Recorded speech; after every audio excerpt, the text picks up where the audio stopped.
அஸ்ஸலாமு அலைக்கும் வரஹ்மத்துல்லாஹி வபரகாத்துஹு. இன்னைக்கு ஒரு சஹாபியோட வரலாறு பார்க்கலாம் இன்ஷா அல்லாஹ்.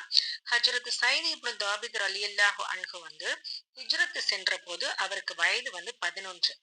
6 வயதிலேயே அவங்களோட தந்தையை இழந்து அவங்க அனாதை ஆயிட்டாங்க. பத்ரு போர்ல அவங்க கலந்து கொள்ள முயற்சி செஞ்ச போது அவங்களுக்கு அனுமதி கிடைக்கல. ரசூல் அவங்களுக்கு அனுமதி கொடுக்கல. பிறகு உஹது போர்லயும் அனுமதி கிடைக்காம திரும்பி வந்துட்டாங்க. சமுரா ரலியல்லாஹு அன்ஹு அவர்களும் ராஃபி ரலியல்லாஹு அன்ஹு அவர்கள் இருவருக்குமே உஹது போர்ல அனுமதி கிடைச்சதுனால சைது அவங்களுக்கும் அனுமதி கிடைச்சிருக்கு அப்படின்னு அறிஞர்கள் சில எழுதியிருக்காங்க.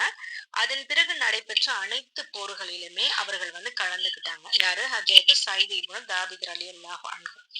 தபுக் போரின் போது பனு மலிக் கோத்திரத்தாருடைய கொடி அம்மாரா ரலியல்லாஹு அன்ஹு அவர்களோட கையில தான் இருந்திருக்கு. நபி ஸல்லல்லாஹு அலைஹி வஸல்லம் அவர்கள் என்ன பண்றாங்கன்னா, அம்மாரா ரலி அன்ஹு அவர்களிடமிருந்து அதனை வாங்கி சைது ரலியல்லாஹு அன்ஹு அவங்கள்ட்ட கொடுக்குறாங்க. அதனால ஏதேனும் நம்ம தவறு செஞ்சுட்டோமோ இல்லது நபி அவர்களுக்கு விருப்பம் இல்லாத ஒரு செயலை செஞ்சுட்டோமோ அப்படின்னு கவலை அடைகிறாங்க அம்மாரா ரலியல்லாஹு அன்ஹு. அப்ப அவங்கள்ட்ட போய் கேக்குறாங்க, யா ரசூலல்லாஹ், என்னை பற்றி குறைகள் ஏதேனும் தங்களிடம் சொல்லப்பட்டதா அப்படின்னு போய் அவங்க கேக்குறாங்க. அப்ப ரசூலுல்லாஹ் ஸல்லல்லாஹு அலைஹி வஸல்லம் அவர்கள் கூறுகிறாங்க, அப்படி எதுவுமே கிடையாது. ஏன் நான் அவங்கள்ட்ட அந்த கொடியை கொடுத்தேன் அப்படின்னா, சையது ரலியல்லாஹு அன்ஹு அவங்க உம்மை விட அதிகமாக குர்ஆனை தெரிந்து வச்சிருக்காங்க. குர்ஆன் ஆகிறது கொடியை பிடிப்பதுல அவருக்கு முதலிடம் வாங்கி கொடுத்துருச்சு அப்படின்றத சொல்றாங்க. ரசூல்லா எப்பவுமே ஒருத்தருக்கு சிறப்பளிக்கிறாங்க அப்படின்னும் போது தீனுடைய விஷயத்தை அடிப்படையா கொண்டு அவங்களுக்கு முக்கியத்துவம் அளிக்கிறது தான் அவங்களுடைய வழக்கமாகவே இருந்துட்டு வந்துச்சு. இந்த மேற்கூறப்பட்ட போர் நிகழ்ச்சிகளுக்கும் சரி, குர்ஆனை அதிகமா தெரிந்து வைக்கிறதற்கும் எந்த விதமான சம்பந்தமும் இல்லை அப்படின்னா கூட குர்ஆனை அதிகமா தெரிந்து வைப்பதற்கு முக்கியத்துவம் அளிக்கணும் அப்படின்ற காரணத்தினாலதான் கொடியை எடுத்து செல்றதுக்கு சையது ரலியல்லாஹு அன்ஹு அவர்களுக்கு முதலிடம் ரசூல்லா கொடுத்திருக்காங்க. பெரும்பாலான நிகழ்ச்சிகள்ல ரசூலுல்லாஹ் ஸல்லல்லாஹு அலைஹி வஸல்லம் அவர்களை இவ்வாறே கவனித்து செஞ்சுட்டு வந்திருக்காங்க. உஹது போரின் போது ஷஹீதாகி விடப்பட்ட பல சஹாபாக்களை ஒரே குழியில தான் அடக்கம் செய்ய வேண்டிய சூழ்நிலை ஏற்பட்டிருக்கு. இப்ப எப்படி நம்ம பலஸ்தீனத்துல போரின் போது ஒரே குழியில தான் நிறைய ஷஹீதானவர்களை அடக்கம் செய்துட்டு இருக்காங்க இல்லையா? அந்த மாதிரி ரசூலுல்லாஹ்வோட காலத்திலையும் உஹது போர்ல ஷஹீதானவங்களை அந்த சஹாபாக்களை ஒரே குழியில தான் அடக்கம் செய்ய வேண்டிய சூழ்நிலை ஏற்பட்டிருக்கு. அந்த நேரத்துல கூட ரசூல்லா என்ன பண்ணிருக்காங்கன்னா, குர்ஆன் ஷரீஃபை யார் அதிகமா ஓத தெரிஞ்சிருக்காங்களோ அவங்களுக்கு முதலிடம் அழிச்சுக்கிட்டு வந்திருக்காங்க. அல்ஹம்துலில்லாஹ், நாமும் இன்ஷா அல்லாஹ் நம்மளுடைய வாழ்க்கையில குர்ஆனை அதிகமாக தொடர்புடைய மக்களாக இன்ஷா அல்லாஹ் இருப்போம். இன்னைக்கு நம்ம பார்த்துக்கிட்டு இருந்த இந்த சஹாபாக்களோட வரலாறுல சயீத் இப்னு தாபித் ரலியல்லாஹு அன்ஹு அவர்களுக்கு குர்ஆனால கிடைத்த மகத்துவத்தை தான் அல்ஹம்துலில்லாஹ் நம்ம பார்த்திருக்கோம். இன்னைக்கான கேள்வி இன்ஷா அல்லாஹ், ஹஜ்ரத் இப்னு உமர் ரலியல்லாஹு அன்ஹு அவங்க அறிவிக்கிறாங்க, தண்ணீர் பட்டா எப்படி இரும்பு துருப்பிடித்து விடுதோ அதே போல இரும்பு இதயங்களும் துருப்பிடித்து விடுது அப்படின்றத ரசூலுல்லாஹ் சொல்லிக்கிட்டு இருந்திருக்காங்க. அப்ப உமர் ரலியல்லாஹு அன்ஹு அவங்க கேக்குறாங்க, யா ரசூலல்லாஹ், அந்த துருவை நீக்கிறது எப்படி அப்படின்றத கேக்குறாங்க.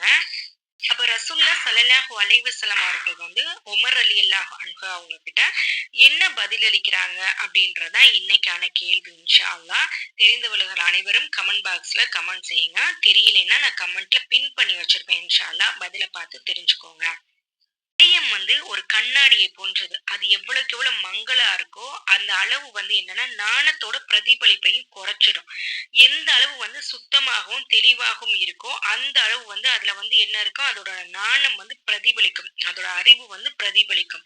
இதனால்தான் மனிதனோட மனோ இச்சைக்கும் ஷைத்தானுக்கும் வழிபட்டு பாவங்கள் புரியும் அளவுக்கு நாணத்தை விட்டு என்ன பண்ணிடுறான்? தூரமாகி விடுறான். ஒரு அடியான் ஒரு பாவத்தை செய்யும் போது அவனோட இதயத்துல ஒரு கருப்பு புள்ளி விழுகுது. உண்மையான முறையில அவன் அல்லாஹ் கிட்ட தௌபா செய்து மீண்டுட்டான் அப்படின்னா அந்த புள்ளிய அல்லாஹ் தஆலா நீக்கிடுறான். அவ்வாறின்றி மீண்டும் ஒரு பாவத்தை செய்தால் மற்றொரு புள்ளி இதயத்துல விழுகுது. இவ்வாறே பாவங்கள் செய்ய செய்ய என்ன பண்ணுதுன்னா புள்ளிகள் அதிகமாகி இதயம் முற்றிலுமா கருப்பாக மாறிடுது. பிறகு அந்த இதயத்துல உள்ள நன்மைகளோட ஆர்வம் என்ன பண்ண மாட்டேங்குது? ஆர்வம் ஏற்படல. தீமைகளின் பக்கமே அந்த இதயம் சாய்ந்து விடுகின்றது அப்படின்றத ரசூலுல்லாஹ் ஸல்லல்லாஹு அலைஹி வஸல்லம் அவர்கள் ஒரு ஆயத்து முன் அன்ஹு சுட்டி காட்டுகின்றாங்க. விஷயம் அவ்வாறல்ல, அவர்கள் சம்பாதித்த தீமைகளினால் அவர்களுடைய இதயங்கள் துருப்பிடித்து விட்டன அப்படின்றத அல்லாஹு தாலா 83வது அத்தியாயத்துல 14வது வசனமா நம்மளுக்கு கூறுறான். அல்லாஹ் சுப்ஹானஹு தஆலா இன்ஷா அல்லாஹ் நம்மளை இந்த நிலைமையில விட்டு பாதுகாப்பானாக. இதுல உங்களுக்கு ஒரு க்ளூ குடுக்குறேன் இன்ஷா அல்லாஹ். இப்ப உமர் அலி கேட்கும்போது ரசூல்லா வந்து என்ன பதிலளிச்சாங்க அப்படின்னு ஒரு கேள்வி கேட்டிருந்தோம் இல்லையா?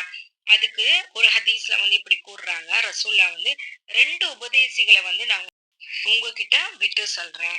ஒண்ணு வந்து என்னன்னா பேசக்கூடியது, மற்றொன்று வந்து மௌனமானது அப்படின்றத சொல்றாங்க. பேசக்கூடியது வந்து குர்ஆன் ஆகும், மௌனமானது வந்து மவுத் ஆகும் அப்படின்னு ரசூலுல்லாஹி ஸல்லல்லாஹு அலைஹி வஸல்லம் அவர்கள் வந்து அருளியிருக்காங்க. அல்ஹம்துலில்லாஹ். இதே போல நிறைய வாழ்க்கை வரலாறுகளையும், சஹாபாக்களுடைய வரலாறுகளையும், நபிகளுடைய வரலாறுகளையும், குர்ஆன் அடிப்படையில் சம்பந்தமான விஷயங்களையும், ஹதீஸ்களையும் தெரிந்து கொள்ளவும், கேள்வி பதில்களை தெரிந்து கொள்ள நம்மளோட சேனலை சப்ஸ்கிரைப் பண்ணி உங்க ஃபேமிலி அண்ட் ஃப்ரெண்ட்ஸ்க்கு ஷேர் பண்ணுங்க. இடமிருந்து ஒரு செய்தி கிடைத்தாலும் அதை பிறருக்கு எத்தி வையுங்கள் என்பது ரசூலுல்லாஹ்வுடைய வாக்கு. அதன் அடிப்படையில் நாமும் கற்று அதை செயல்படுத்தி இன்ஷா அல்லாஹ் பிறருக்கும் கற்றுக் கொடுப்போமாக. அஸ்ஸலாமு அலைக்கும் வரஹ்மத்துல்லாஹி வபரகாத்துஹு.